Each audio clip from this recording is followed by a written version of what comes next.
এবং আরিফ বিল্লাহ ভাই, আদাব ভাই, ভালো আছেন?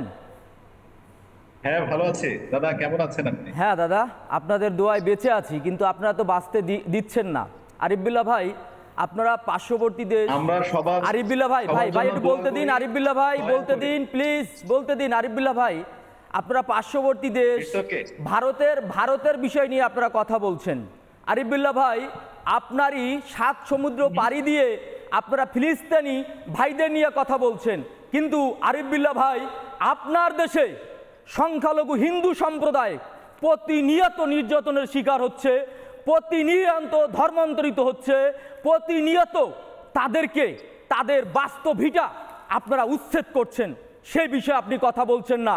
আরিফ বিল্লাহ ভাই, দুর্গাপূজা আসছে, গতকালকে আরিফ বিল্লাহ ভাই আপনি আপনার কথা শুনবো আমি। আরিফ বিল্লাহ ভাই, আপনার কথা শুনবো প্লিজ প্লিজ। আরিফ বিল্লাহ ভাই প্লিজ, আপনার কথা শুনবো। আমার দেশে আসেন, প্লিজ জামায়া ধরে রেখেছি প্লিজ। আরিফ বিল্লাহ ভাই, আমি আপনার পাশেই আছি। আরিফ বিল্লাহ ভাই, আপনি তো আমার প্রতিবেশী। আরিফ বিল্লাহ ভাই, কথা বলতে দিন। আপনি কথা বলবেন, আপনার কথা বলবো না। আরিফ বিল্লাহ ভাই কথা বলতে দিতে হবে। আরিফ, আপনাদের দোষটা কি জানেন? আরিফ বিল্লাহ ভাই, যখন সত্যি কথা বলা হয় তখন আপনি কথা বলতে দেন না, এটা আপনি ভুল করছেন। আরিফ বিল্লাহ ভাই কথা বলতে দিন। আরিফ বিল্লাহ ভাই কথা বলতে দিন প্লিজ। আরিফ বিল্লাহ ভাই, আরিফ বিল্লাহ ভাই প্লিজ, আমি বলবো প্লিজ। আরিফ বিল্লাহ ভাই কথা বলতে দিন। গতকালকে আমার প্রতিমা ভেঙেছেন, দুর্গাপূজার জানান দিয়েছেন, আমার প্রতিমা ভেঙে আমার ভাইকে পিটিয়ে হত্যা করছেন। দুজন মানুষকে আপনারা চোর সাব্যস্ত করে রংপুরে হত্যা করছেন। আমার 18টি পরিবারকে জ্বালিয়ে দিয়েছেন।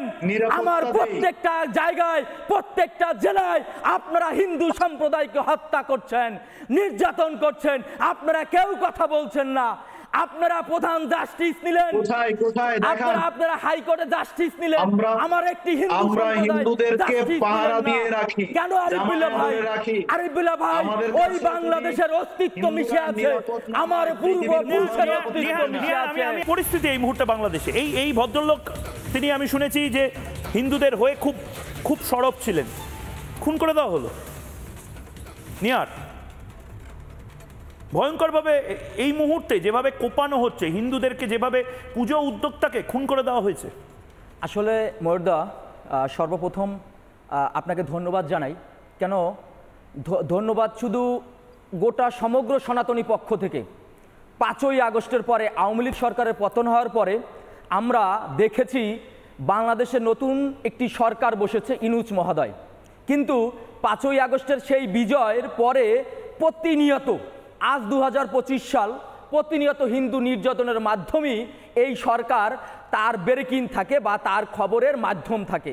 কিন্তু দুঃখের সাথে জানাতে হয় ময়ূরদা, আমি কিছুক্ষণ আগেও আমার যে বাংলাদেশি আরিফ ভাই ছিল, আমি তাকে বলেছি যে ভাই, আপনার 7 সমুদ্র পাড়ি দিয়ে ফিলিস্তিনির জন্য আপনার কান্না আসে, আমারও কান্না আসে, কারণ আমি তো মানুষ।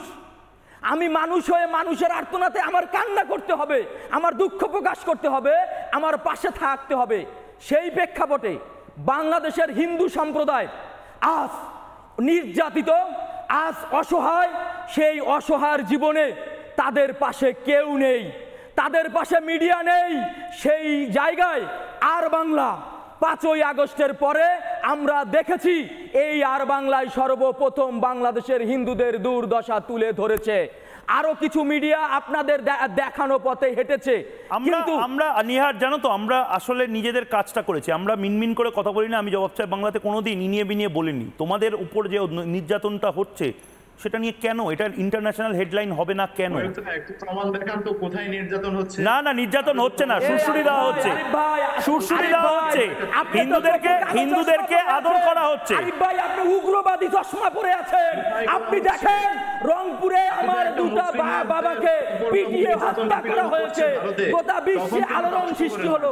আরিফ ভাই আপনি দেখেন তার বাচ্চা ছেলে পেটের দায়ে রাস্তায় জুতা সেলাই করতে বসেছে। আরিফ ভাই, রংপুরে আমার 18টা পরিবারকে দিনের আলোতে মাটির সাথে গুড়িয়ে দেওয়া হলো, আমার যশোরের 20টা পরিবারকে মাটির সাথে গুড়িয়ে দেওয়া হলো। আরিফ ভাই, প্রতিনিয়ত আমার সাংবাদিক ভবেশ রায়কে হত্যা করা হলো। নানা ধরনের কন্টেন্ট দেখার জন্য লাইক করুন, শেয়ার করুন আমাদের ফেসবুক পেজ, সাবস্ক্রাইব করুন আমাদের ইউটিউব চ্যানেল। পাশাপাশি অন্যান্য ব্রেকিং নিউজের জন্য অবশ্যই চোখ রাখুন রিপাবলিক বাংলায়।